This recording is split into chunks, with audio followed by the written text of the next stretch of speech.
Di saat kami mengalami gelap dalam hidup kami kan, kami hanya butuh satu terang yang bukan dari manusia, karena manusia terbatas Bapa. Tetapi kami butuh terang yang ajaib, yang menyinari bangsa-bangsa, yaitu terang dari Tuhan Yesus. Amin, amin. Ketika kami di dalam kegelapan, kami Bapa melihat terang itu, maka kegelapan itu tersingkir dari kami. Dan ketika kami mengalami pintu yang tertutup, ketika kami mengalami jalan buntu, kami menemukan Yesus membuka pintu untuk setiap kami Bapa. Kami menemukan Yesus membuka tangannya, memberikan kelegaan kepada setiap kami. Amin. Terima kasih Bapa, terima kasih Bapa.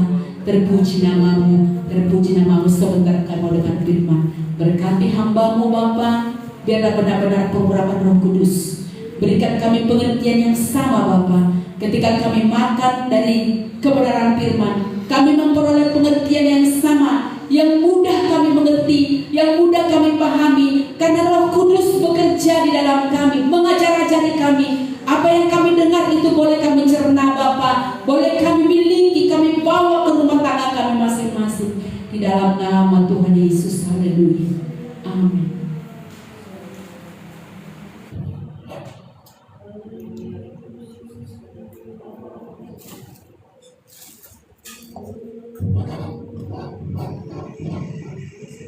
Terima kasih Bapa di sorga, terima kasih Bapa yang baik.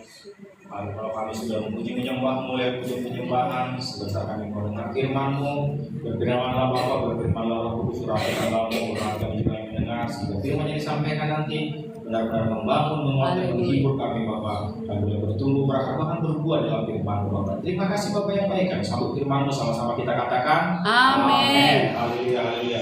Shalom, selamat siang, selamat berjumpa kembali di ibadah kita. Puji Tuhan, kalau kita diberkati sehingga kita boleh bertumbuh dalam keadaan baik, dalam keadaan sehat, semoga karena kasih karunia Tuhan. Puji Tuhan, minggu lalu kita sudah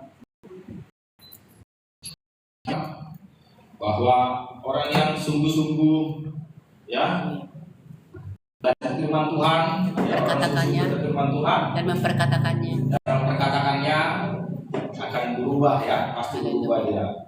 Dia akan, firman Tuhan itu akan ya memperbaharui karakternya, memperbaharui pribadinya ya. Karena firman Tuhan berkata, siapa banyak tahu, banyak dituntut ya. Banyak dituntut. Tapi kalau nggak dikerjakan akan menerima hukuman ya. Hari ini kita belajar firman Tuhan yang ringan ya, firman Tuhan yang ringan-ringan aja, nggak berat. Minggu lalu agak berat kurasa ya. Minggu ini kita belajar firman Tuhan yang ringan-ringan ya. Kita ambil dari Lukas, coba kita buka di Lukas ya. Kita buka di Lukas, ayo, bentar ya.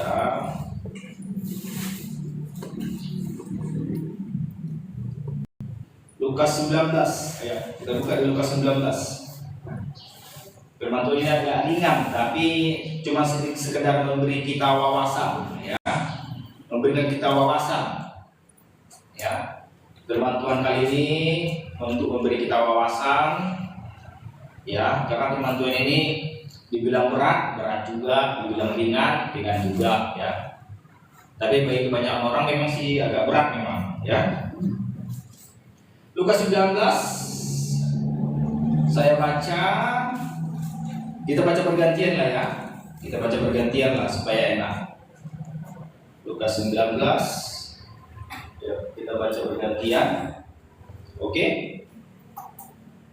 Itu yang itu untuk kita simpan. Ya, kita baca bergantian yuk. Lukas 19 dari ayat 1 sampai ayat 10. Ya, ada 10 ayat kita belajar dari kisah cerita ini dulu ya.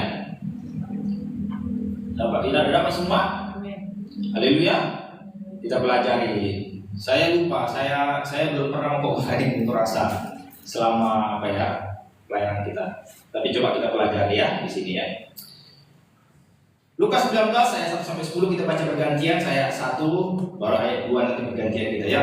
Demikian firman Tuhan. Yesus masuk ke kota Yeriko dan berjalan terus melintasi kota itu. Ayat 2. Di situ ada seorang yang bernama Zakheus, juga dia seorang. Ayat 3. Ia berusaha untuk melihat orang apakah Yesus itu, tetapi ia tidak berhasil karena orang banyak, sebab badannya pendek. Maka mereka yang melihat orangnya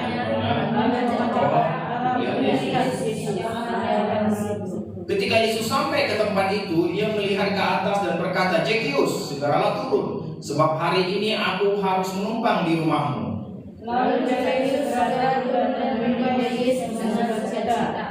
Tetapi semua orang yang melihat hal itu bersungut-sungut, katanya, ia menumpang di rumah orang yang berdosa. Karena Zakheus berdiri dan berkata kepada Tuhan, Tuhan, setengah dari milikku akan diberikan kepada orang miskin, dan sekiranya ada sesuatu yang berat dari seorang aku memberikan apa kali lipat. Ayat 9. Kata Yesus kepadanya, hari ini telah terjadi keselamatan kepada rumah ini, karena orang ini pun anak Abraham. Sama-sama. Sebab anak manusia datang untuk mencari dan menyelamatkan yang hilang. Haleluya, haleluya, haleluya. Puji Tuhan. Ya. Firman Tuhan ini ya suatu peristiwa ketika dalam pelayanan Yesus selama 3,5 tahun. Ya. Peristiwa ini terjadi ketika Yesus melayani selama 3,5 tahun. Yang agak menarik, ada 4 Injil, hanya Lukas yang mencatat ini ya. Ini Lukas yang mencatat. Ya, di Matius, Markus nggak dicatat, hanya Lukas yang mencatat ini. Itu artinya apa? Artinya setiap penulis Injil mempunyai keunikan masing-masing, mempunyai sudut pandang masing-masing, ya, mempunyai sudut pandang masing-masing. Jadi nggak sama. Ya, Matius, ya, Markus, Lukas, beda-beda. Ya, kita pelajari dari ayat 1 ya, bagaimana sudut pandang ya dicatatkan ini. Ya, dikatakan demikian, kita pelajari dulu. Yesus masuk ke kota Yeriko. Di sana berjalan terus melintasi kota itu. Ya, berarti salah satu kota yang dilayani Yesus adalah kota Yeriko. Ada banyak kota yang dilayani Yesus karena dia di ayat yang dicatat, dia berjalan dari kota ke kota, dari desa ke desa. Ya, dia mengunjungi kota-kota Israel, desa-desa Israel, dia mau melawan ya umatnya, dikatakan situ ya. Jadi di sini dia melintasi kota Yeriko. Di ayat 2 dikatakan apa? Di situ ada seorang yang bernama Zakheus, kepala pemungut cukai. Ya, dia kepala, artinya apa? Berarti dia punya banyak anggota, punya banyak pekerja. Ya, dia kepalanya. Ya, namanya kepala pasti lebih banyak duitnya ya kan? Makanya dikatakan, dan dia seorang yang kaya. Jadi di sini kita harus tahu dulu posisi si Zakheus ini bukan orang biasa, ya, bukan orang biasa, dia orang kaya, ya, Pejabat. ya, pejabat. Pada saat suatu peristiwa sudah terkabar bahwa Yesus akan melewati kota itu, ya, sudah terkabar bahwa Yesus akan melewati kota Yeriko, dan semua orang tahu Yesus itu siapa, ya. Mungkin pada saat itu dia dikenal sebagai nabi, ya, dia dikenal sebagai nabi besar atau apa. Karena di kota-kota lain dia sudah buat mujizat. Di Kapernaum dia buat mujizat, di kota lain, di Betania, di mana. Udah viral dia. Iya. Bahasa sekarang itu viral ya. Bahasa sekarang viral. Ya, sudah terkenal. Jadi karena keterkenalannya itu, ada seorang Zakheus tadi, seorang kepala pemungut cukai, seorang yang kaya, dia juga pengen tahu sebenarnya bagaimana orangnya Yesus ini. Katanya dia bisa menyembuhkan orang lumpuh, bisa ya bahkan membangkitkan orang mati, ya bisa kok. Ya, orang menyembuhkan orang buta, ya menyembuhkan orang kusta, ya segala macam sakit penyakit bisa. Ya, kurasa kalau zaman sekarang pun ada orang begitu pasti viral. Viral. Ya, pasti viral kan? Pasti kita pengen juga lihat. Ya, pasti kita juga pengen lihat. Ya. Karena saking banyaknya orang yang pengen melihat, ya. Zakius pun pengen melihat. Ya.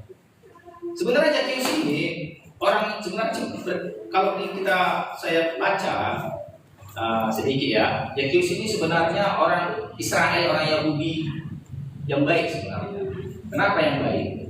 Karena dari kata Zakius itu, dari kata Zakai, itu arti katanya, akar katanya, artinya orang saleh, orang yang jujur, baik, murni itu, ya.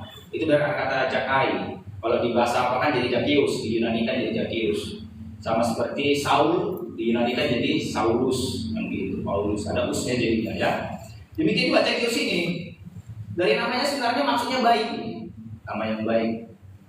Kalau orang Batak suka bikin nama-nama yang baik, ya kan? Sekolta. Ya kan? Setiur, ya kan? Artinya apa? Supaya anaknya baik. Dibikin namanya. Jadi Zakai itu artinya murni, saleh, baik, gak bercela. Itu artinya saleh, arti Zakai, Zakius. Tapi kenyataannya si Zakius perbuatannya gak sesuai dengan namanya. Makanya kita punya nama yang baik harus berusaha juga menjaga nama baiknya, nama kita itu. Jangan dibikin namanya Yohanes tapi masuk penjara, kan gitu kan, malu kita kan. Dibikin namanya Paulus tapi merampok, kan malu kita. Ya sama seperti ini juga, Zakius itu nama yang baik. Tapi anehnya perbuatannya di sini kurang baik. Kenapa? Karena di sini dia sebagai pemungut cukai, kepala pemungut cukai itu kalau artinya apa? Pemungut pajak. Pemungut pajak, pemungut cukai. Jadi namanya pemungut pajak, pemungut cukai ini Gak disukai orang. benar, gak disukai orang. Tapi namanya pemungut cukai, mereka didampingi tentara. Kenapa harus didampingi tentara Romawi? Supaya yang dimintai pajak takut. Contohnya, saya pemungut cukai, saya datang ke rumah si Agung. Ya. Bodyguard lah, bodyguard. Saya bawa tentara, dan saya tagih, mana pajakmu? Ya, orang yang ditagih takut. Karena ada tentara Romawi harus bayar, kan gitu. Disitulah letaknya jahatnya pemungut cukai ini. Mereka bisa memanfaatkan jabatannya, memanfaatkan pekerjaannya itu untuk memeras dari yang seharusnya dibayar rakyat. Contohnya yang seharusnya dibayar rakyat, contohnya 1 dinar, ya pada saat itu mata uang dinar, ya. Mereka minta 2 dinar, ya atau yang dinar kemarin ya di zaman itu, ya. Jadi dia bisa memeras. Makanya masyarakat Israel Yahudi pada saat itu benci melihat pemungut cukai, ya benci. Yang walaupun mereka sebangsanya, sama-sama bangsa Israel, sama-sama bangsa Yahudi, tapi Zakius ini mau bekerja kepada orang Romawi untuk memungut pajak. Ya, itu makanya mereka dibenci, ya. Karena mereka memeras, meminta pajak melebihi yang seharusnya. Karena itulah dikatakan dia kaya. Ya, dia kaya. Ya. Dia seorang yang kaya karena dia memeras. Nanti ayat bawahnya nanti kan dikatakan dia akan mengembalikan uang hasil perasannya itu. Ya. Ayat 3. Ya. Ia berusaha untuk melihat apakah Yesus itu. Maksudnya Yesus ini bagaimana orangnya? Seperti apa? Iya, seperti apa? Kok bisa dia menyembuhkan orang? Kok bisa? Ya. Tahu kenapa orang begitu heran dengan Yesus? Tahu kenapa? Karena 600 tahun tidak ada nabi di Israel. 600 tahun. Nabi terakhir di Israel siapa? Apa itu? Nabi Israel. Baliaki. Ya. Kok Mika boleh Ya, itu Baliaki? terakhir. Jadi 600 tahun setelah itu tidak ada lagi Tuhan bersuara sama Israel. Tidak ada mujizat, tidak ada suara, tidak ada nabi, tidak ada apa-apa. Kosong. Semenjak Maleakhi terakhir, kosong, tidak ada. Haleluya. Jadi tiba-tiba muncul Yesus. Tiba-tiba muncul Yohanes Pembaptis dulu ya. Tapi Yohanes Pembaptis tidak buat mujizat. Dia hanya membaptis. Orang nggak begitu heran, tapi orang yakin Yohanes Pembaptis itu nabi, tapi dia nggak buat mujizat. Tetapi Yesus berbeda. Setelah 600 tahun Tuhan vakum ya, tidak ada mujizat, tidak ada suara Tuhan di Israel. Tiba-tiba muncul seorang nabi yang bisa membangkitkan orang mati, menyembuhkan orang lumpuh, orang kusta, orang buta. Tiba-tiba muncul. Jadi orang Israel heran. Orang seperti apa? Apakah dia? Ya, mereka mau lihat. Ya, banyak pertentangan pada saat itu. Ada yang bilang dia Mesias, ada yang bilang dia bukan. Kenapa? Karena dia tidak ada yang baik datang dari Nazaret, katanya macam-macam. Ya, jadi pada saat itu terpecah orang Israel ya. Kita lihat aja ceritanya. Dia berusaha untuk melihat apakah Yesus itu, tetapi ia tidak berhasil karena orang banyak. Sebab badannya Pendek. ya. Mungkin kalau bahasa apanya itu orangnya KT apa? Terdiri. Apa namanya itu? Orang apa namanya? Ya kagak lah. Iya kan itu namanya ya. Dia tidak normal. Tidak normal. Memang walaupun dia nggak normal tapi kaya ya kan. Nah itu pula ya kan. Ada orang normal nggak kaya, ini kaya dia ya. Badannya kantik merasa ya, tidak normal ya, karena badannya pendek itu bahasanya ya. Tapi dia nggak bisa nakal. Ya Yesus ini pintar, ya makanya dia jadi kepala pungut cukai, pintar dia nggak bisa nakal. Aku harus bisa lihat. Maka berlarilah dia mendahului orang banyak. Artinya sebelum lewat jalan itu, sebelum jalan itu ramai, kalau sudah ramai jalan itu nggak bisa dia lewat. Jadi dia melakukan persiapan lebih dulu. Nah, beginilah kalau orang mau jumpa dengan Yesus harus ada persiapan. Ya, kalau orang mau jumpa dengan Yesus harus ada persiapan. Kalau nggak ketinggalan nanti. Kalau mau menerima mujizat dari Tuhan harus ada persiapannya. Harus ada persiapan. Dia sudah lebih dulu ada persiapan dia. Maka berlari dia mendahului orang banyak. Membayangkan berlari dia, berarti dia ada semangat. Karena dia kalau dia berpikir nanti kalau aku lambat-lambat nanti nggak sampai, duluan nanti orang itu sampai, dia berlari. Berarti dia ada semangat untuk berjumpa Yesus. Tapi gereja sekarang bosankan berjumpa Yesus, bergereja hari Minggu pun nggak semangat. Ya, Zakheus dia berlari, semangat dia mau jumpa Yesus. Kita ada orang berlari ke gereja, bahkan terlambat ke gereja, bukan berlari, terlambat. Di sini Zakheus nggak berlambat-lambat, karena kalau terlambat dia nggak jumpa Yesus. Kalau kita terbalik sekarang, lebih baik terlambat lagi. Kalau Zakheus enggak, kalau bisa aku jangan terlambat jumpa Yesus, aku duluan. Dia berlari. Dia mengharapkan sesuatu ini. Kalau aku lihat Yesus, kan begitu. Dia ada. Dan yang diharapkan. Coba kita lihat lagi. Ya. Maka berlari dia mendahului orang banyak, lalu memanjat pohon ara untuk melihat Yesus yang akan lewat di situ. Wah, ini dia. Sesudah dia berlari mendahului orang banyak, dia dengan semangat, dengan satu harapan dia bisa melihat naik atas pohon. Ya, kalau pernah nonton filmnya, dia manjat atas pohon itu. Ada filmnya itu kan, film tentang Yesus tentang Zakheus lagi. Dia manjat atas pohon. Bayangkan, di atas pohon dia menunggu dengan sabar. Yesus lewat. Yesus lewat. Kadang kita nggak sabar menunggu. Kalau nggak lewat ya turun lagi pulang dia. Kalau kayak gitu kan nggak jadi dia dapat mujizat. Ada nanti mujizat diterimanya. Jadi Zakheus juga sabar menunggu. Sudah lari duluan, sabar juga menunggu. Bayangkan. Semangat mau jumpa Yesus. Belum jumpa tapi ditunggu. Kita pun begitu. Kalau belum datang janji Tuhan, sabar tunggu. Pasti datang. Pasti datang janji Tuhan. Tapi kita harus sabar menunggu. Karena nggak mungkin Yesus ketika Zakheus naik atas pohon, nggak mungkin langsung datang Yesus. Nggak mungkin. Kita bayangkan aja dulu. Pasti dia menunggu. Kenapa? Karena dia tadi berlari duluan. Ya. Dia berlari duluan. Waktu orang belum ada, dia di atas pohon dulu menunggu. Ya. Dengan kalau kita bicara di atas pohon, nyaman nggak orang di atas pohon? Tidak. Ya, mana nyaman di atas pohon? Pasti dia gantung-gantung atau berpegangan supaya jangan jatuh. Mana mungkin di atas pohon dia santai-santai, golek-golek, nggak mungkin. Tapi dia rela melakukan itu supaya apa?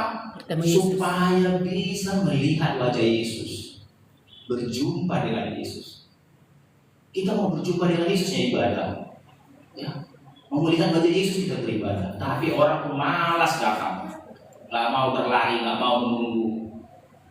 Ya, bayangkan Zacchaeus ini.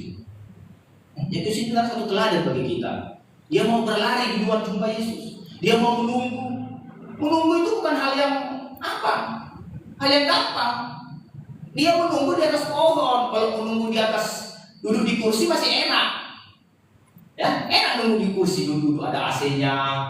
Ya, dalam gedung gereja kan enak duduk ada AC, contoh begitu ya. Orang tuh nggak mau menunggu. Orang mau cepat siap ibadah langsung pulang, nggak mau menunggu. Ya, dia bagus itu daripada terlambat. Tapi Zacchaeus, walaupun dia di atas pohon, dia rela menunggu. Rela menunggu. Dia berpegangan pada ranting-ranting pohon supaya dia jangan jatuh. Rela dia tunggu. Sambil memandang jauh. Oh, apa jauh lagi nggak Yesus itu? Jauh lagi nggak? Dia mau lihat. Sambil memandang, sambil mengharapkan kedatangan Mesias, sambil mengharapkan kedatangan Juru Selamat. Kan gitu. Ya. Walaupun mungkin awalnya dia sekedar mau lihat bagaimana Yesus ini, tapi akhirnya dia mendapat mukjizat. Nanti kita lihat nanti mukjizat apa yang didapat. Begitu orang mau menantikan Yesus. Jadi kita harus nantikan Yesus, nantikan janjinya, jangan cepat menyerah. Kalau Zacchaeus menyerah, lama kali aku menunggu di atas pohon, dia jadi turun. Ya. Dia jadi turun. Dia jadi pulang. Dia nggak jumpa dengan Yesus. Nggak jumpa dengan Yesus ya nggak terima mukjizat. Tetapi dia rela berlari di luar, membuat persiapan, bahkan naik ke atas pohon, menunggu di atas pohon. Dia artinya apa? Artinya Zacchaeus bayar harga. Ya, itu artinya apa? Zacchaeus bayar harga untuk jumpa Tuhan. Ya, kita pun sekarang harus mau bayar harga. Ya, mau bayar harga. Bayar harga jumpa Tuhan. Kalau mau beribadah, bayar harga bangun lebih cepat. Bayar harga. Bangun lebih cepat mau jumpa Tuhan. Ya, persiapkan semua yang mau dipersiapkan buat mau jumpa Tuhan. Persiapkan. Jangan ada yang mengganggu. Ya, begitu. Bayar harga, Zacchaeus bayar harga mau jumpa Tuhan. Ya. Kalau dibilang kalau berjumpa Tuhan sekarang nggak bayar harga, ya itu nggak benar ya. Bayar harga kita jumpa Tuhan. Zacchaeus bayar harga. Sesudah beberapa waktu dia menunggu, penantiannya tercapai. Ya, penantiannya tercapai. Di ayat 5. Ketika Yesus melihat sampai ke tempat itu, ia melihat ke atas dan berkata, Zacchaeus, segeralah turun, sebab hari ini aku harus menumpang di rumahmu. Saudara, coba saudara bayangkan begitu. Haleluya. Saudara pikir Tuhan apa? Tidak tahu isi hati Zacchaeus? Tahu deh isi hati Zacchaeus.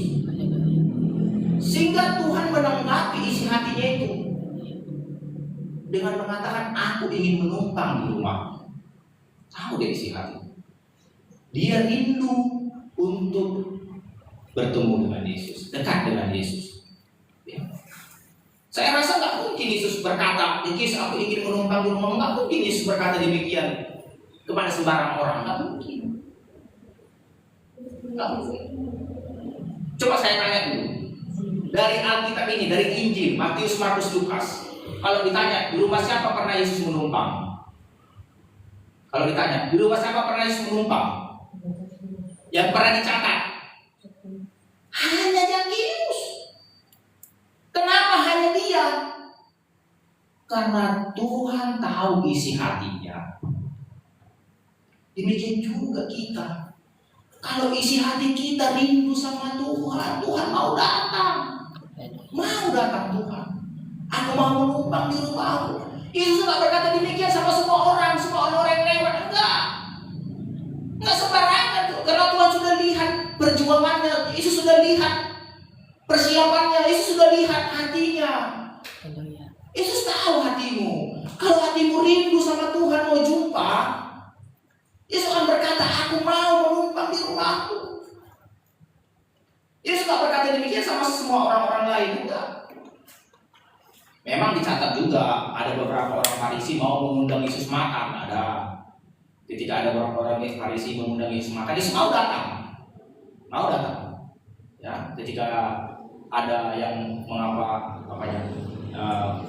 mengurapi kakinya, itu di rumah orang Farisi juga, diundang makan atau diundang waktu mendoakan maut. Tapi kalau cerita menumpang, Haleluya. Injil mencatatnya Zakheus.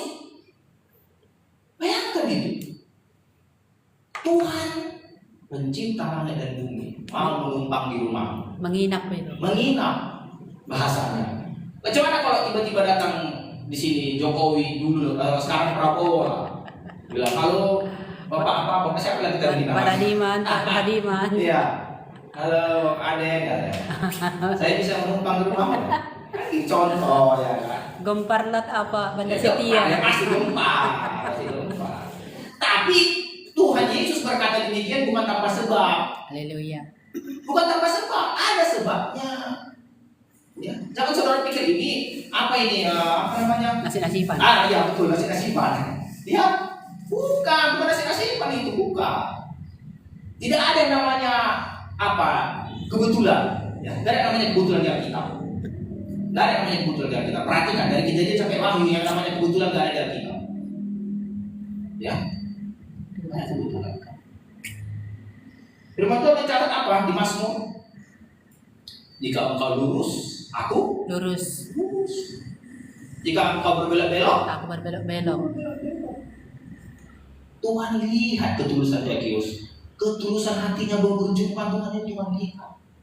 Tuhan tahu, Dia Maha tahu. Ada dicatat di Yohanes, manusia tidak perlu memberitahu apa isi hati, karena Tuhan mengetahui isi hati semua manusia. Ada dicatat itu. Tidak perlu ada yang memberitahu isi, karena Tuhan tahu isi hati manusia. Tahu, Tuhan tahu isi hatimu sekarang. Tuhan tahu. Kau datang beribadah ini untuk apa? Tuhan tahu. Datang beribadah karena untuk isi absen, datang beribadah hanya untuk menunjukkan bajunya.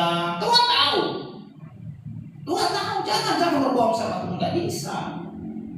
Nggak bisa datang menipu Tuhan. Datanglah pada Tuhan karena rindu. Rindu seperti Zakheus. Ya, datang kepada Tuhan karena rindu seperti Zakheus. Karena rindunya dari bertemu Tuhan sampai dia memanjat pohon. Dia berpikir, aku punya keterbatasan. Apa keterbatasannya? Pendek. Tapi pertanyaannya, apakah keterbatasan itu menghalangi dia? Tidak. Tidak. Kita semua punya keterbatasan datang kepada Tuhan. Punya kita, apa keterbatasan kita? Mungkin ekonomi. Mungkin masalah kita nggak punya baju baru, baju cantik. Ya, nggak punya kendaraan, nggak punya ini. Tapi itu nggak jadi alasan kau nggak datang kepada Tuhan.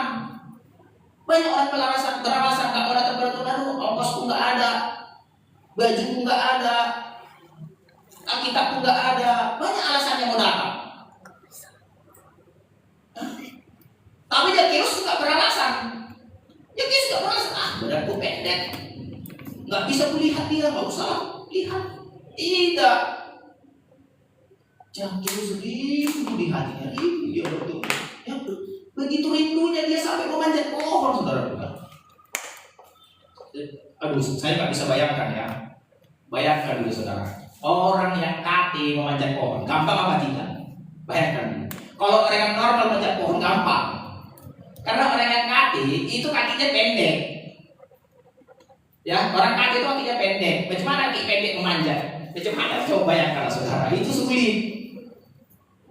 Sulit membayangkan orang kati. Bayangkan orang kati. Berdiri aja orang kaki susah. Coba jatuhkan orang kaki itu. Berdiri itu susah itu. Ya, bayangkan. Enggak, kita membaca firman Tuhan ini sebentar lewat, ya begitu. Tapi kalau kita bayangkan peristiwanya nggak segampang itu. Enggak. Bayangkan peristiwanya, pernah lihat? Coba cari nanti di YouTube atau di Google, coba cari orang kaki memanjat pohon. Coba ada nggak videonya? Pasti nggak ada, karena sulit. Ya sulit itu orang kaki manjat pohon. Orang normal aja belum tentu bisa. Orang normal belum tentu bisa manjat pohon. Ini orang kaki lagi. Ya tapi nggak tahu, kita pakai tangga juga ya, pakai tangga juga nih merasa. Berusaha. Iya berusaha. Itu artinya dia rindu, bayar harga, rindu. Ya. Dan Tuhan melihat kerinduannya itu, Tuhan lihat hati Zakheus, dia rindu bertemu aku, dia rindu. Ya. Kenapa saya katakan Tuhan lihat hatinya? Karena terbukti nanti dari perbuatannya, terbukti nanti kita baca. Terbukti dari perbuatannya nanti. Terbukti. Tuhan tahu isi hati Zakheus. Ya. Jadi begini ya. Tuhan lihat isi hati kita, Tuhan pasti balaskan sesuai dengan hatimu itu. Haleluya. Begitu. Kalau kau bermain-main sama Tuhan, ya Tuhan bermain-main sama kamu. Kalau kau sungguh-sungguh sama Tuhan, Tuhan pun sungguh-sungguh memberkatimu. Itu di sini. Firman Tuhan itu gak kemana-mana. Ya, Zakheus rindu, makanya kita rindu sama Tuhan. Kalau kita rindu sama Tuhan, kita pun gak mau berdosa. Orang-orang yang berdosa itu yang gak ada rindunya sama Tuhan itu. Gak ada rindu. Gak ada. Kita lanjut ayat ini ya. Zakheus segeralah turun, sebab hari ini aku harus menumpang di rumah. Ya, terkejut, pasti terkejut. Zakheus pasti terkejut. Terkejut. Nggak mungkin nggak terkejut, pasti terkejut. Artinya apa? Artinya kalau Tuhan sudah datang memberikan kejutan. Haleluya. Amin. Kalau Tuhan sudah datang pasti memberi Kejutan. kejutan. Haleluya. Padang gurun berubah menjadi Kebun buah-buahan. iya. Amin. Itu kejutan. Haleluya. Padang gurun menjadi kebun buah-buahan. Ya. Padang pasir jadi sungai yang mengalir. Amin. Ada air. Indah sekali ikut Tuhan, indah sekali ikut Tuhan. Percayalah, ikut Tuhanlah sungguh-sungguh. Firman Tuhan catat, padang gurun jadi kebun buah-buahan, itu akan terjadi. Yes. Catat. Ikut Tuhan kita sungguh-sungguh. Dikatakan lagi, lalu Zakheus segera turun dan menerima Yesus dengan Sukacita. Sukacita. Iya, ini dia. Ini luar biasa ayat. Kenapa saya katakan ayat ini luar biasa? Kenapa Zakheus menerima Yesus dengan sukacita? Kenapa Zakheus menerima Yesus dengan sukacita? Kenapa? Karena Yesus membawa sukacita. Itu. Karena Yesus membawa berkat. Yesus membawa urapan. Yesus membawa hadirat. Ya. Yesus membawa hadirat. Ya. Kalau kehadiranmu tidak membawa sukacita sama orang, ya gimana? Kita ini wakil Kristus. Amin. Kita yang percaya pada Yesus wakil Kristus. Orang yang menerima kita sukacita. Itu rahasianya. Setiap orang yang menerima kita sukacita. Berjumpa lagi. Iya benar, setiap orang berjumpa kita sukacita. Kenapa? Karena kita membawa urapan, kita membawa hadirat, kita membawa damai sejahtera, kita membawa sukacita. Atau lebih sederhananya, kita membawa berkat. Membawa berkat. Kalau kemanapun kita pergi, kalau kita membawa berkat, siapa yang gak suka cita menerima kita? Saya tanya dulu. Kalau kemanapun kita pergi, kita membawa berkat, siapa gak suka cita menerima kita? Nah, siapa yang gak suka cita menerima kita? Ya, bawa berkat. Kemanapun kita pergi, bawa berkat. Ya, bahasa sederhananya, bawa buah tangan. Jangan datang nggak bawa buah tangan. Asal kita datang terus bawa buah tangan. Apa mau bawa itu. Itu bahasa sederhana yang paling kecil. Ya. Tapi kalau kau sudah hamba Tuhan, bawa urapanmu bawa. Ya, urapan orang merasa kau hamba Tuhan yang mengurapan. Orang akan minta doa sama mu, Pak, doakan saya. Ada urapan yang dirasakan. Ya, saya pernah bertanya sama istri saya, kalau kira-kira orang melihat saya sudah dikira hamba Tuhan belum? Apa?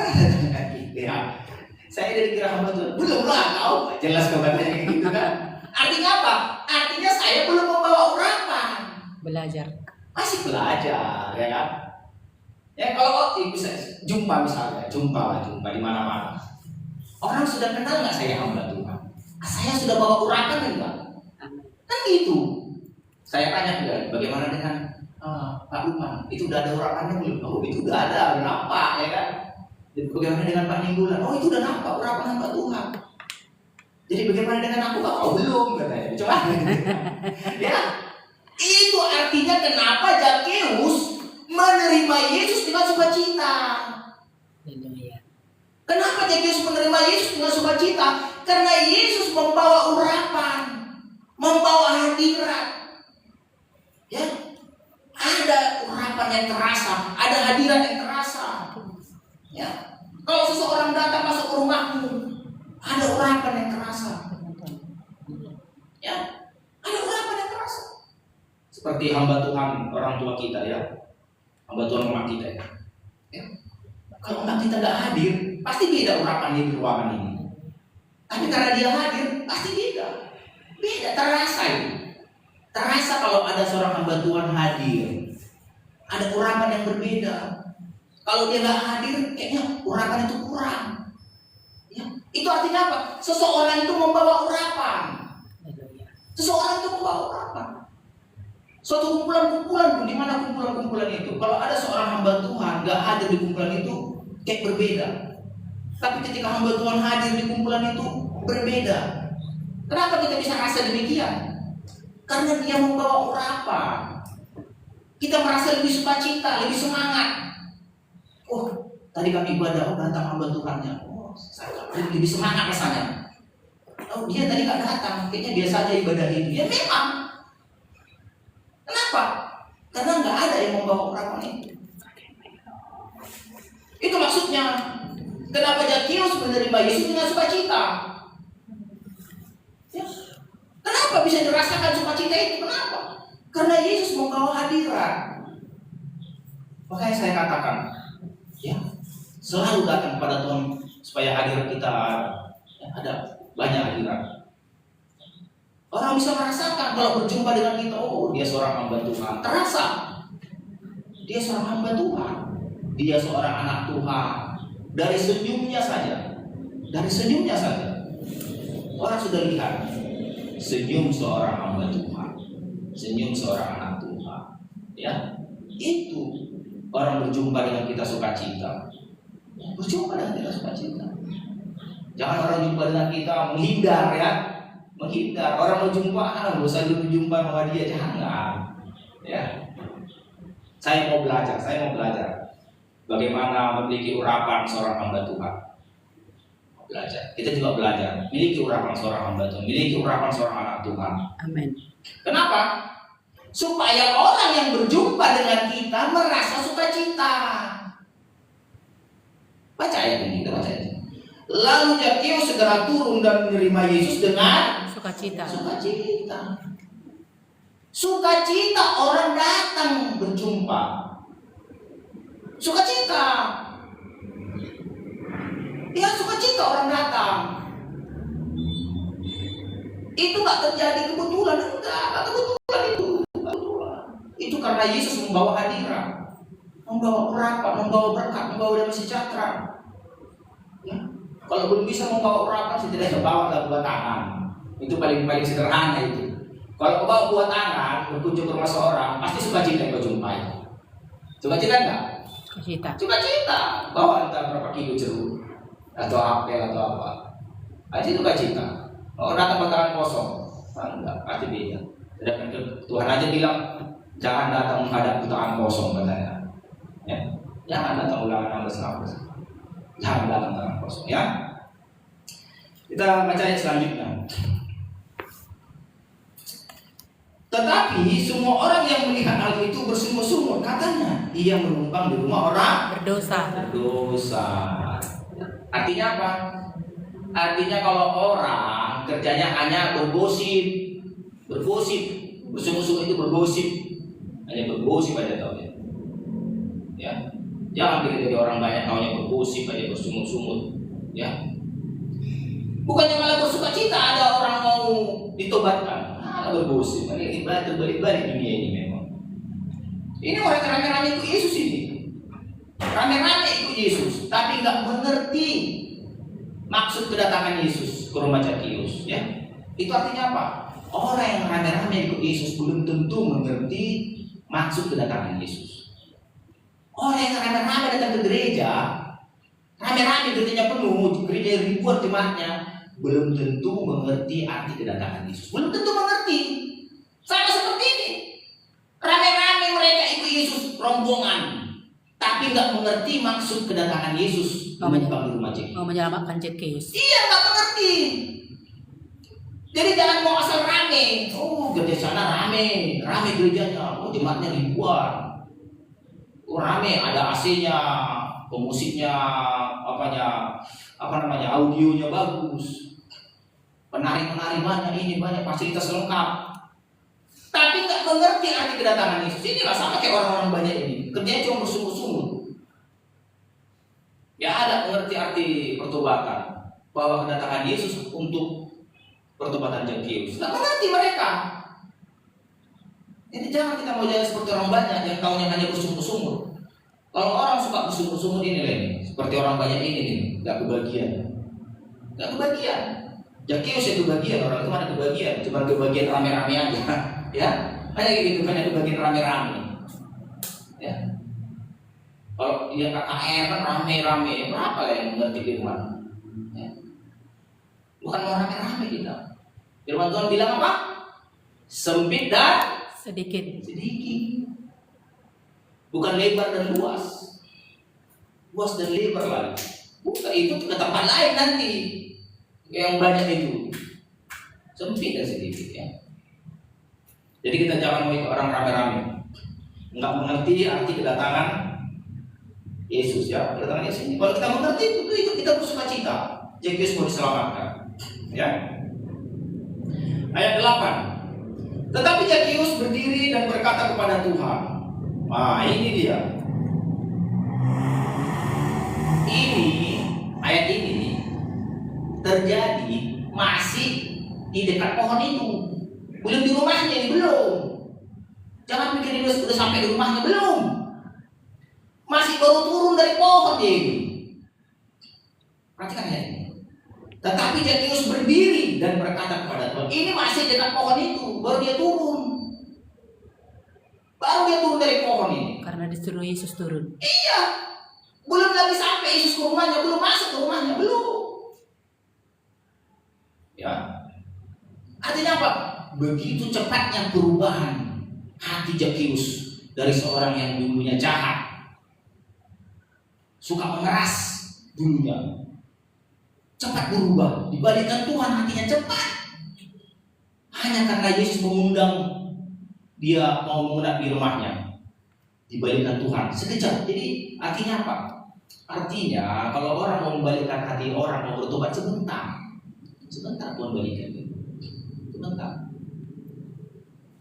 Kalau Tuhan mau membalikkan hati orang bertobat sebentar.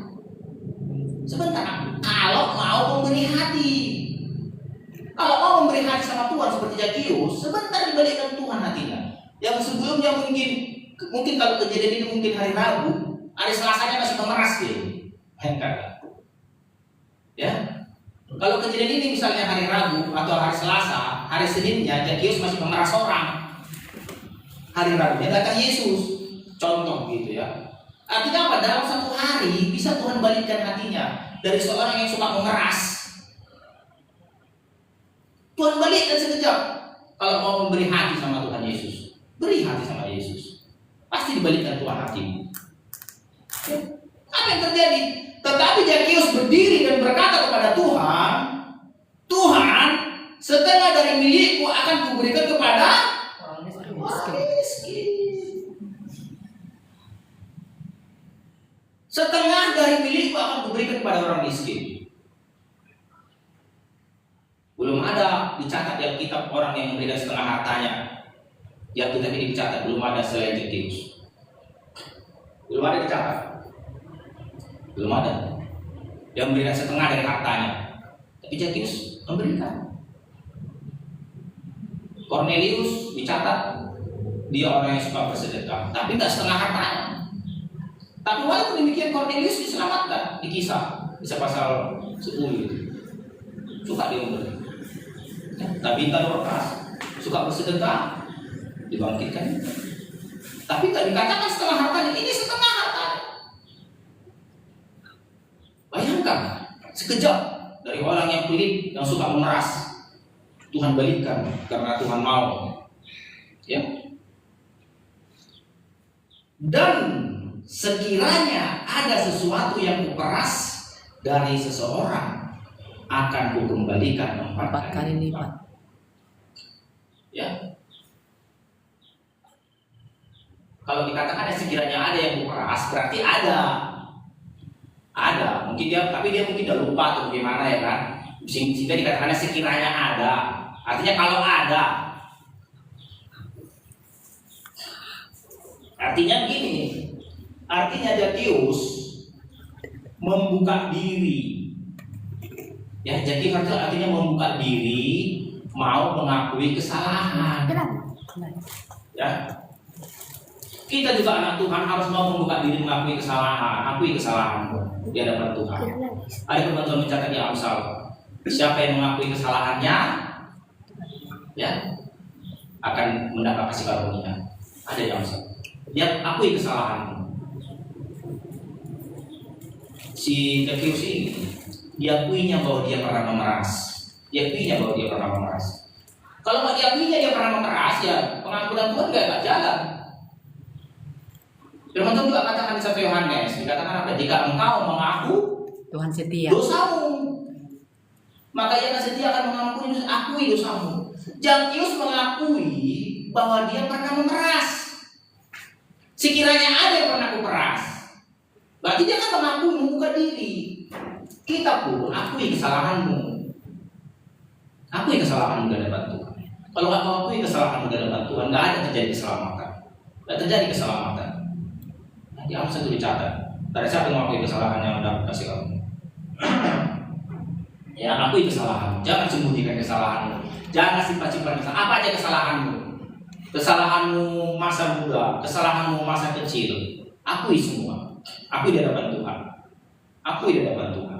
Apa kesalahanmu? Jangan sembunyikan kesalahanmu. Jangan. Nggak ada keselamatan. Tidak ada keselamatan kalau kita menyembunyikan kesalahan. Ya.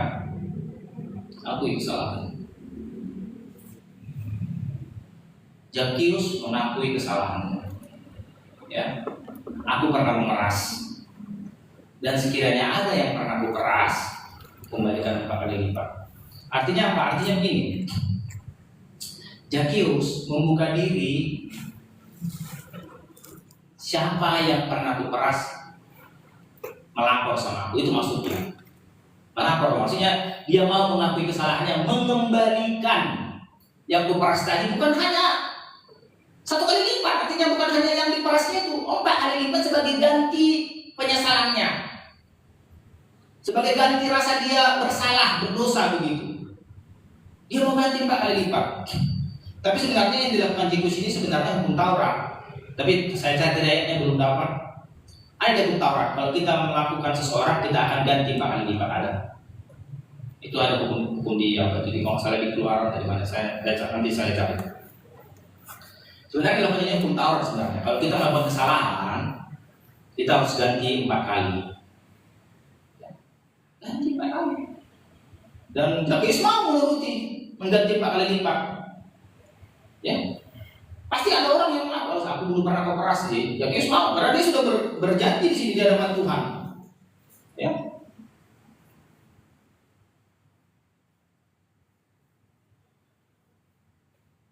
sesudah pernyataannya itu, sudah pengakuan dosanya, sesudah persembahannya kepada Tuhan, ya, apa yang terjadi?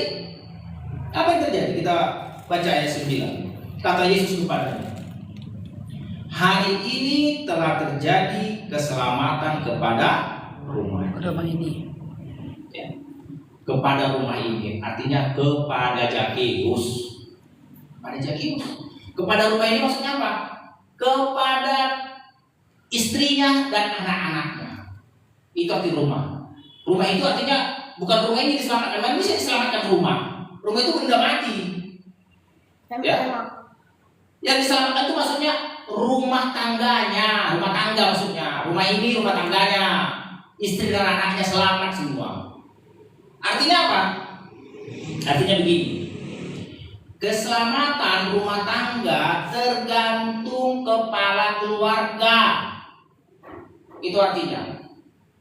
Keselamatan dalam rumah tangga tergantung siapa? Kepala keluarga. Kepala keluarga, kepala rumah tangga. Jadi kita kepala rumah tangga, ya, tiru Zakeus.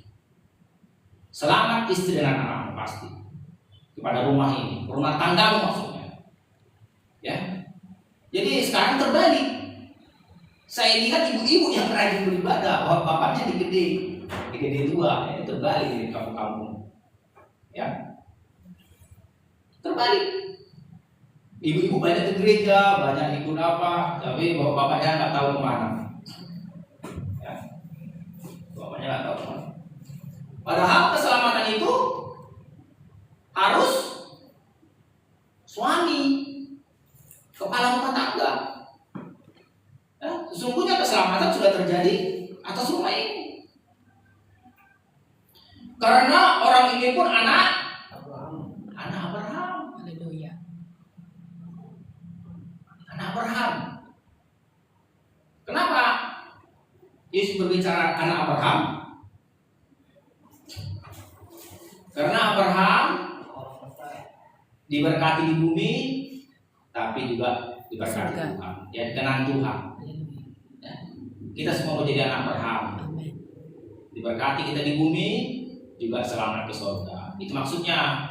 Jangan hanya di bumi aja diberkati. Yesus Kristus telah membuat ini supaya berkat Abraham sampai kepada Bangsa-bangsa. kita. Amin. Di mana itu tertulis? Perjanjian baru. Di Efesus ya. Situ katakan. Yesus Kristus membuat ini supaya berkat Abraham sampai kepada kita. Pada bangsa-bangsa. Ya, berkat Abraham. Yesus Kristus sudah mati di Golgota, di kayu salib, supaya berkat Abraham tadi bisa sampai sama kita. Haleluya. Kita bisa diberkati di bumi, kaya di bumi, bisa sampai ke surga. Sebab anak manusia datang untuk mencari dan menyelamatkan yang hilang. Nah, ini tadi yang tidak dimengerti orang banyak. Orang banyak tadi nggak mengerti ini. Makanya bersungut-sungut. Malah bersungut-sungut. Padahal tadi kedatangan Yesus untuk menyelamatkan yang Hilang. hilang. Seperti Zakeus ini, menyelamatkan yang hilang. Ya, menyelamatkan yang hilang. Zakeus ini karena sudah jamnya ya. Sebagai ayat penutup ayat tadi agak banyak ayat, cuma ayat penutupnya begini. Zakeus memberi setengah hartanya dan mau mengembalikan 4 kali lipat kalau ada yang pernah peras. Dia kerjakan itu terpaksa atau dengan sukacita? Dengan sukacita. Dengan sukacita. Kan nggak ada tulis di sini dengan sukacita. Nggak ada tulis di sini dengan sukacita. Dikatakan dia tadi menerima Yesus dengan sukacita. Menerima Yesus dengan sukacita. Tapi memberi setengah hartanya tadi dan mengembalikan yang pernah dirampasnya itu sukacita atau terpaksa? Terpaksa. Bukan sukacita lah. Sukacita lah. Enggak dicatat di sini. Tidak dicatat. Oh iya. Enggak dicatat. Mana bisa dikembalikan 4 kali lipat kalau nggak sukacita? Ya itu yang betul ya. Enggak bisa ya. Nggak bisa. Enggak bisa. Enggak bisa. Mana bisa setengah hartanya dikasih sama orang kalau nggak suka cita. Ya kan setengah. Iya, sedangkan kan setengah, nggak bisa. Jadi saya tanya sekali lagi, penting nggak memberi dengan sukacita? Penting. Penting. Karena dengan sukacita lah Zekius memberi, makanya Tuhan bisa berkata keselamatan telah terjadi atas Rumah ini. Kalau nggak sukacita dia memberi, belum tentu Yesus berkata selamat, belum tentu. Tuhan lihat hati Zekius ini sukacita nggak dia memberi, kayaknya terpaksa ini katanya kan. Kalau dilihat Tuhan Yesus terpaksa hatinya, Yesus nggak ucapkan keselamatan terjadi atas rumah ini, nggak ucapkan. Tapi karena Yesus melihat hatinya memberi dengan sukacita, baru Yesus ucapkan, ya, keselamatan telah terjadi atas rumah ini. Jadi memberi dengan Sukacita. sukacita. Beri perpuluhanmu dengan sukacita. Beri perpuluhanmu dengan sukacita. Jangan karena takut. Banyak sekarang orang Kristen memberi perpuluhan karena takut. Takut kena kutuk. Iya, takut kena kutuk, takut dimakan belalang pelahap, takut ini, takut apa. Itu nggak benar. Nggak benar itu. Yang nggak benar. Tuhan itu bukan preman, algojo, dan putih yang suka merampas, bukan. Tuhan nggak begitu. Kasih 10%. Kalau nanti kau kayak perampok itu kan, kasih dompetmu, buang atau nyawa, kan itu perampok itu. Tuhan nggak begitu. Amin. Tuhan nggak begitu. Jangan salah paham. Ya, beri perpuluhanmu dengan sukacita. Jangan karena terpaksa, jangan karena takut, jangan. Beri kolektemu dengan sukacita. Beri, pasti diberkati. Dengan sukacita. Beri dengan sukacita. Tuhan itu bukan perampok ya, bukan memaksa. Beri 10, kalau nggak nanti kena hukum, berikan. Bukan begitu, enggak. Tuhan itu Bapa yang penuh kasih.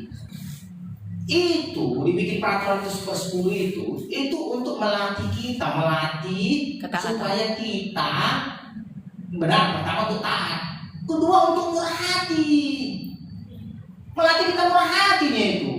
Jangan salah ya, 10% itu melatih kita murah hati. Melatih kita murah hati itu.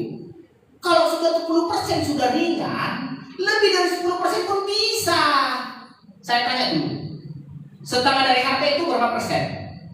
50%. Lebih banyak nggak dari 10%? Lebih banyak 50. Pertanyaannya, kenapa bisa dia lebih banyak dari 10%? Karena dia cinta sama Tuhan. Iya, yang Tuhan mau itu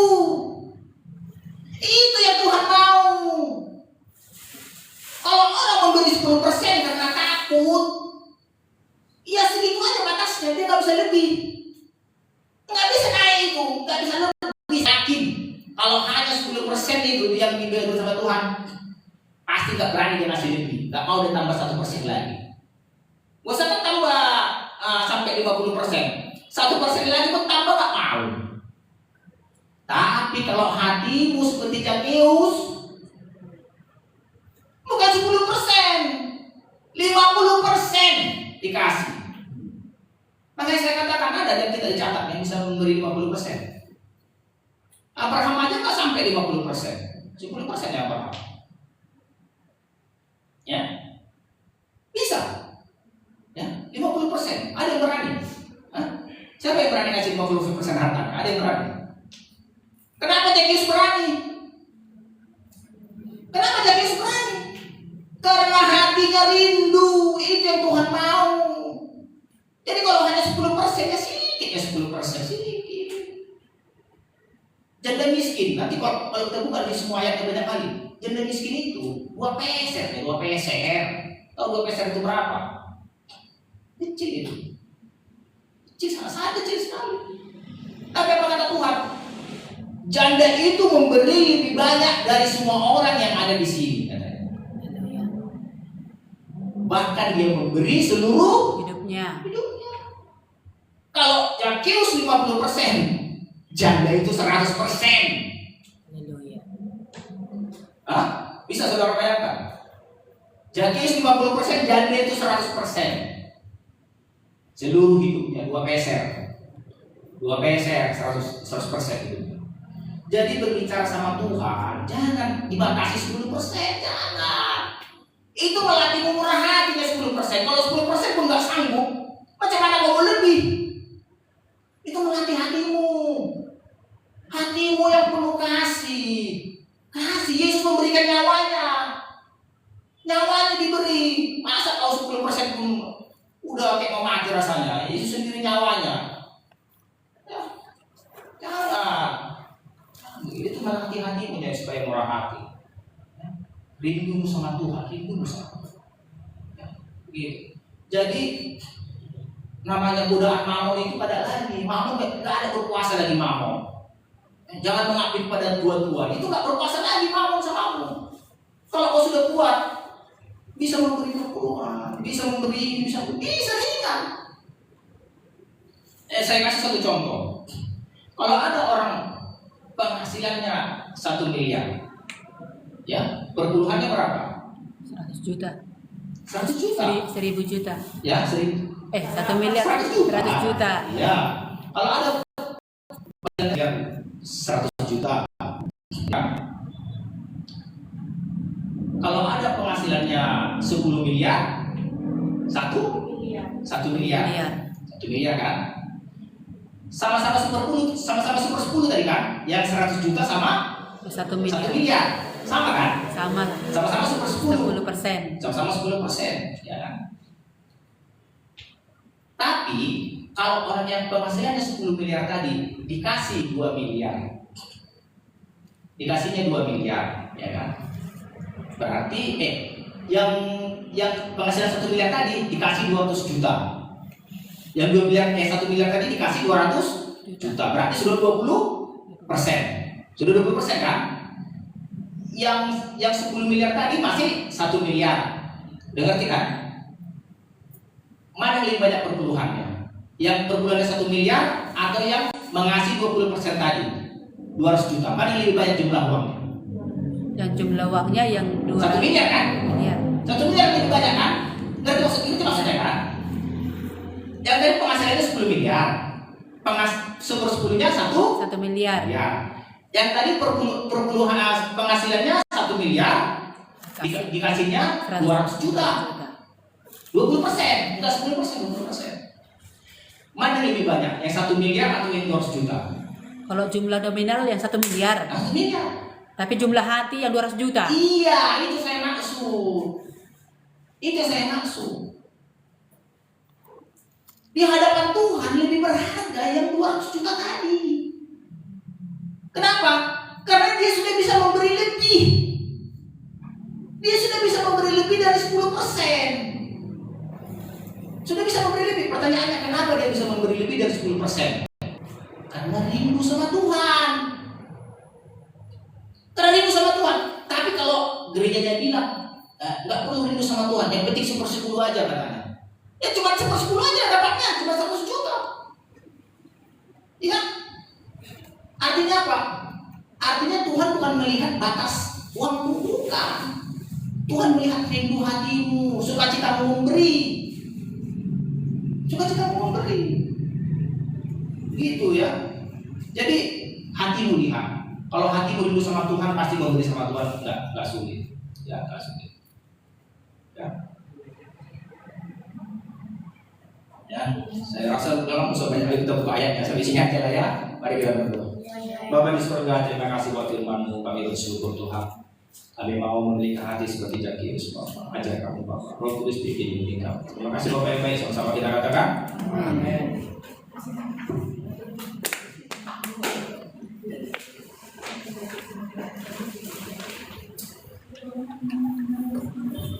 Haleluya, terpuji nama Bapa di surga. Jadi udah kita tahu ya saudaraku, bahwasannya Zakheus itu sesungguhnya orang Israel, tetapi dia bekerja sama tentara Romawi. Anak Tuhannya, Israelnya Zakheus itu, tetapi dia bekerja sama orang Israel. Nah, satu contoh saya berikan ya. Ini hanya sekedar contoh, tidak ada hubungannya dengan firman Tuhan.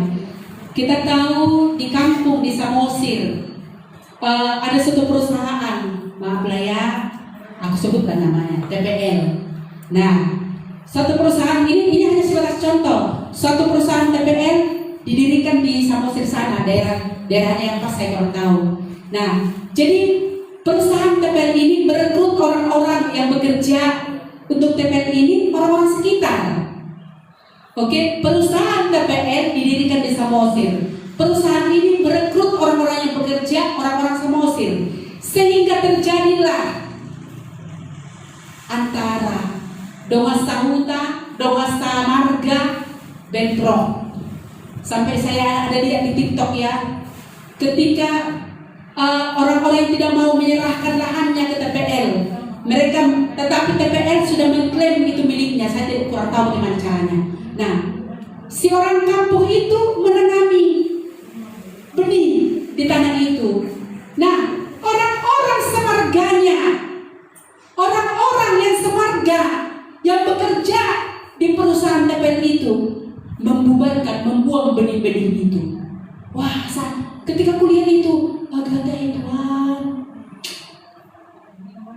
sehingga terjadi mereka bentrok. Nama pemilih, nama dongan tubuh, nama dongan sahuta. Kira-kira demikianlah Zakheus. Supaya bisa kita pahami ya, kira-kira demikianlah. Zakheus ini orang Israel, anak Tuhan, tetapi dia bekerja sama tentara Romawi. Nah, sehingga orang-orang Israel benci kepada Zakheus. Kira-kira demikian ya, supaya bisa dipahami. Nah, jadi seperti tadi kita sambungkan seperti yang dikata Bapak Pengkhotbah tadi, kemungkinan si Zakheus mempergunakan jabatannya untuk berbuat sesuatu kepada teman sebangsanya. Oke, si Zakheus tadi, orang Israel tadi yang memilih bekerja sama tentara Romawi, pejabat loh, pejabat.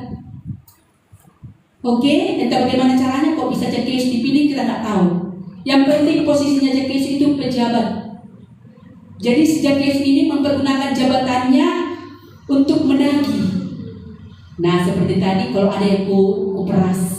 Nah, sehingga teman-teman sebangsanya tidak suka kepada Zakheus. Tetapi ketika Tuhan Yesus memilih, Zakheus turunlah. Aku mau menginap di rumahmu. Oh, marah bangsa Israel. Wih, kok bisa di rumah Zakheus? Kok nggak di rumahku saja? Orang yang merasa layak. Aku tidak berbuat kejahatan. Aku tidak pernah menyakiti siapapun. Lalu kenapa Tuhan Yesus memilih rumah Zakheus? Nah, seperti saya tadi tertampar dengan firman Tuhan. Bagaimana cara Zakheus supaya sampai ke pohon itu? Benar ya?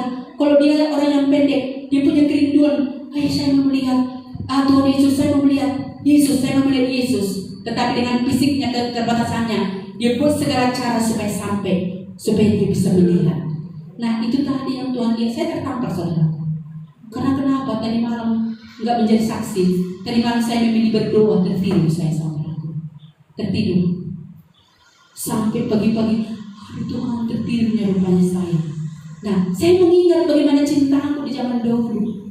Tidur itu hanya berapa jam, tetapi tetap sehat, tetap sukacita demi bisa berdoa. Makanya saya tertampar tadi, waduh Tuhan, betapa dalamnya aku telah jatuh, betapa dalamnya Tuhan kecintaanku sudah berkurang kepada Tuhan Yesus. Nah, kenapa Tuhan bisa memilih? Saya amin ya Tuhan. Kenapa Tuhan bisa memilih ke rumah Zakheus? Karena Tuhan lihat hatinya, bagaimana dia membuat segala sesuatu supaya bisa melihat Tuhan Yesus. Ada banyak orang-orang yang seperti tadi itu viral Tuhan Yesus, beribu-ribu orang, tetapi kenapa dia yang dipilih?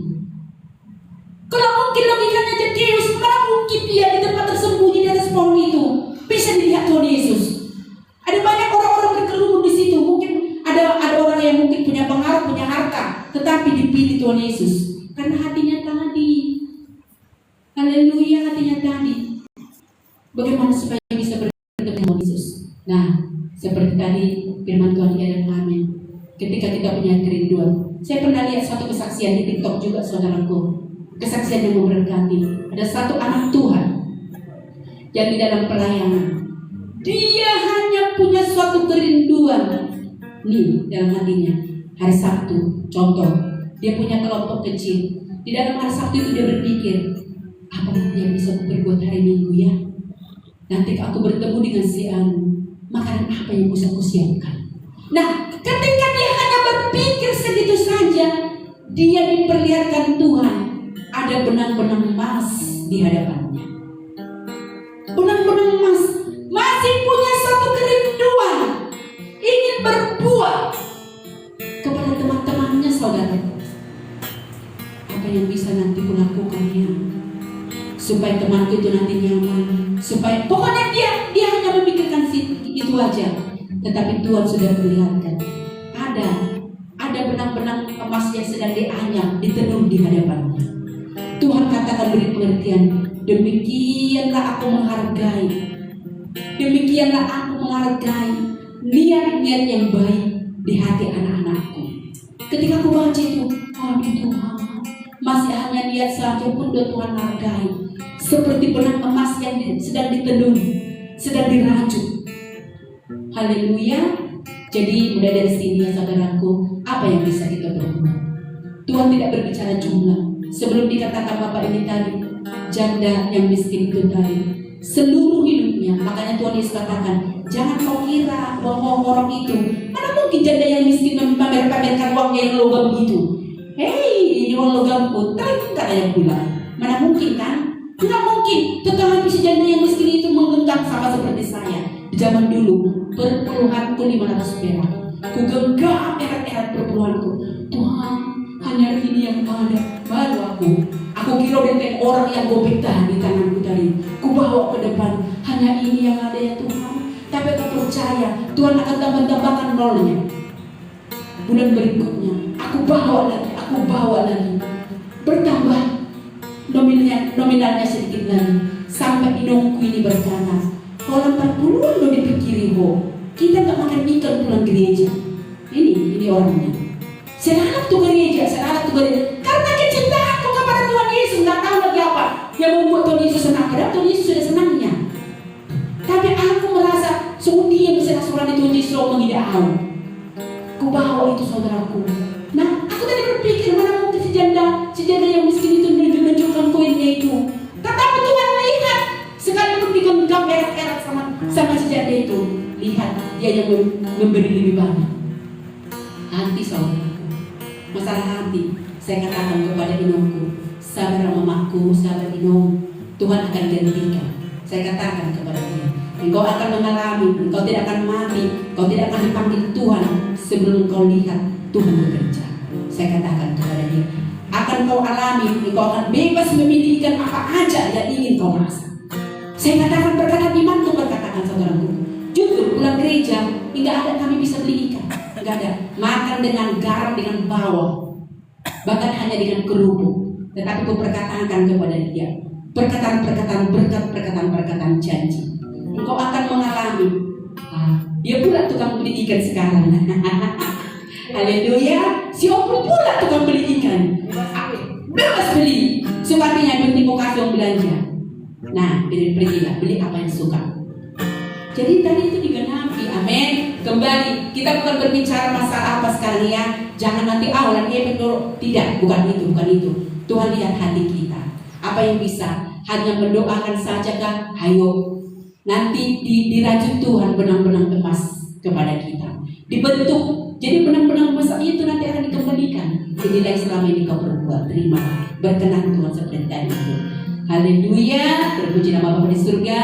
Sampai di sini firman Tuhan. Haleluya. Mari kita berdoa. Untuk saudara kami yang ada di online, puji Tuhan. Ada beberapa orang yang setia mendengar kebenaran. Kita satu dalam Kristus. Sekalipun tidak pernah jumpa secara fisik, tetapi di alam roh kita satu di dalam Tuhan Yesus. Sampai di sini saudaraku. Lain kali minggu depan kita akan bertemu kembali. Tuhan Yesus berkati. Shalom. Haleluya. Kita tutup saudaraku ya. Haleluya. Mari kita berdoa. Terima kasih Bapak yang baik. Terpuji namamu Bapak. Hari ini